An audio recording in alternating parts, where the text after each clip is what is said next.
nagaan waaqayyoo isiniif haa baay'atu.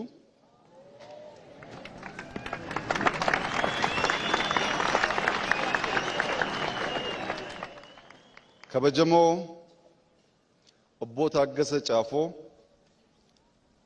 kabajamoo obbo Agenyaw Tashaagar, kabajamoo obbo Tamasgan Xuruneh, kabajamoo pirezidaantii keenya obbo Shimallis Abdiisaa, guyyaa har'aa ummata jaallan, biyya jaallan, biyyatti guddan, biyya eenyummaa keenyatti barre kana keessatti miira obbolummaan, hafuura jaalalaan, bifa baay'ee nama gammachiisuun wal arguu danda'uu keenyaaf gammachuu onnee irraa madde, gammachuu natti dhaga'amu guddaa isiniif ibsuu barbaada.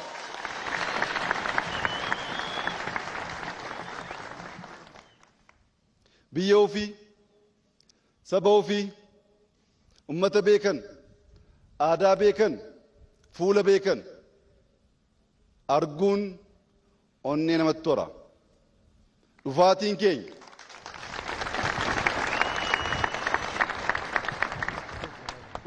keenya isin yaaduu irraa onneef humna jaala keessan keessaa argannuuf isin agarree deebinee mul'ata qabanne kana biyya kana tokkummaa ishee eeguu, nagaa ishee, badhaadhina ishee, beekamtii ishee deebisuuf tattaaffii godhamuuf Naqamteef Wallaggaa daawwachuun hafuura keessan kana, jaalala keessan kana argachuun baay'ee murteessaa waan ta'eef dhimma ofiitiif dhufnee akka aadaa keessanii nu kabajjanii, nu simattanii jaalalaaf miira obbolummaa nutti agarsiisuu keessaniif kabaja guddaa ummata Wallaggaa guutuuf qabnu ganama kana isiniif ibsuu barbaada.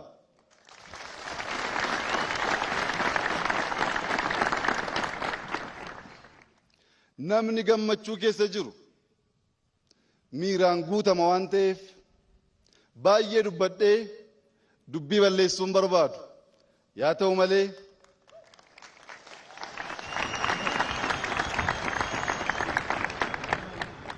ta'u malee gabaabseen dubbii ijoo waan sadi irratti xiyyeeffate ergaa koo itti yaadee itti kadhadhee ummata kootti himuu barbaaduun ganama kana isinii qooduu barbaada. Tokkoffaan waa'ee nageenyaati. Waa'ee nageenyaa ummata Wallaggaatti akkamitti himuu dandeessaa? Biyyi kun biyya luba Guddina Tumsaa, luba Gidaadaa, Asteer, namoonni baay'ee hafuura nagaaf jaalalaa biyyatti lallaban, biyyatti labsan, nagaa, jaalala, tokkummaa dhagaa guddanne deebitee nutti muuf maadha maataa namoonni jettan woo jiraattan isinitti muuf miti isin yaadachiisuuf isin hin beektu. Isin hin beektu isinitti muun barbaachisaa miti isinin nan yaadachiisa. Keessummoota na wajjin jiran itti immoo nan ibsa.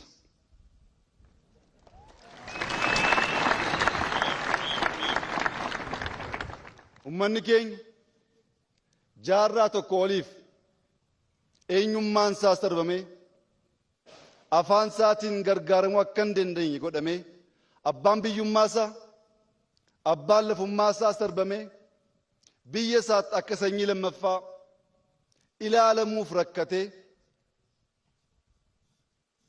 biyya kana dhiisee baqachuuf sadarkaa hin dandeenyetti biyya isaa keessatti hidhamaa ta'ee jaarraa tokko oliif jiraateera. Bara akkasii qabsaa'uun, aarsaa kaffaluun, sirna diddaa garbummaaf waan kaffalamu hunda gochuun barbaachisaadha. Eenyummaa isaa dhabee, afaan isaa dhabee, biyya isaa dhabee nagaan jiraachuu danda'a. Har'a garuu ummanni Wallaggaa guutuu baruu kan qabu Oromoon bilisoomeera.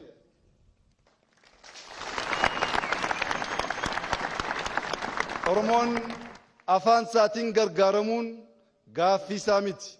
Gaaffiin isaa inni haaraa afaan kun afaan teknoolojii haa ta'u, afaan misoomaa haa ta'u, afaan addunyaa irratti beekamu haa ta'uudha malee afaan kootiin gargaaramuu gaaffii jedhu bira dabarree jirra.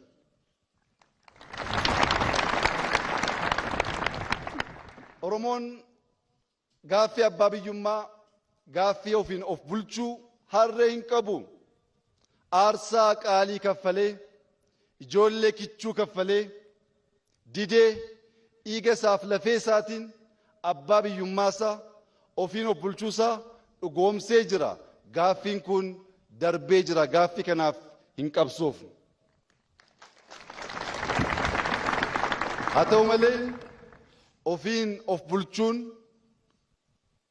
qofti gahaa hin ta'u.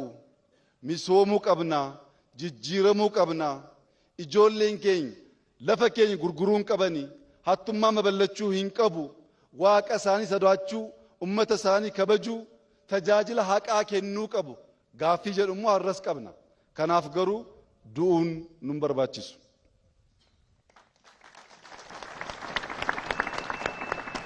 Qabsoon hin dhaabbata jechuu miti. Qabsoon kaleessaa karaa nagaatiin yaada haaraa burqisiisanii mari'achuu dorgomuun hin danda'amu waan tureef aarsaa qaalii kaffalleerra. Dinneerra, mormineerra, qabsoofneerra, waaqa keenya qabannee mooneerra.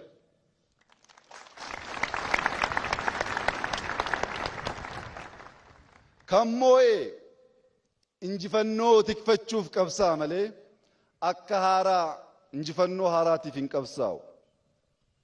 Har'a tokkummaan uummata keenyaa, tokkummaan saba keenyaa kan barbaachisuuf injifannoo aarsaa qaaliitiin argate kana tikfachuu, eeggachuu, tokkummaa Itoophiyaa, tokkummaa sabaaf sablammii, misooma biyyattii kana dhugoomsuuf yoo ta'e alatti kana booddee waa'ee afaanii, waa'ee Oromiyaaf Oromummaa, waa'ee sabboonummaa, waa'ee ofiin of bulchuu ajandaa qabsoo goonee hin qabsoofne yoo ta'e har'as kaleessa keessa jiraannaa isa har'aaf isa borii hubachaa hin jirruu jechuudha.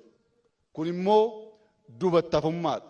Dubattafummaan Oromoof, dubattafummaan keessattuu ummata Wallaggaaf hin tolu waan ta'eef nuti mul'anni keenya gara fuulduraa adeemuudha malee duuba laalaa, duuba yaadaa, duuba jiraachuu miti waan ta'eef isa kaleessaa irraanfachaa isa boriif hiixachuu qabnaa jechuun barbaada.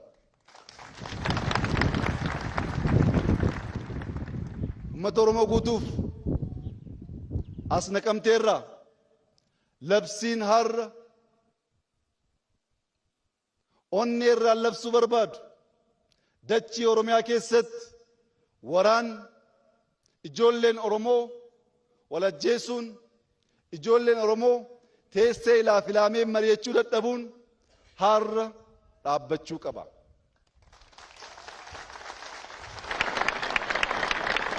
Yaa sabaa, diinaan gowwomuun, ajandaa diinaatiin wal qooduun nu haa ga'u. Nuti Oromoon waliin teenyee ilaaf ilaamee mari'achuuf hin rakkanna. Garuu immoo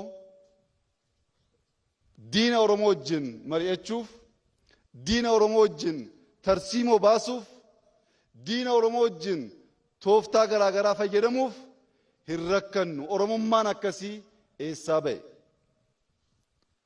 Aadaan keenya, eenyummaan keenya kan ibsu taa'uu, mari'achuu, wal dhaggeeffachuu, waan waliin murteessan sana qabatanii hojiitti jijjiiruu yoo ta'e alatti waliin dubbachuu dadhabnee diinaan mari'achuun qaanii guddaa waan ta'eef seenaa irraa barannee isa kaleessaarraa barannee ummata keenyaaf nagaa fiduu akka dandeenyuuf waraanni nu haa ga'u, wal nyaachuun nu haa ga'u.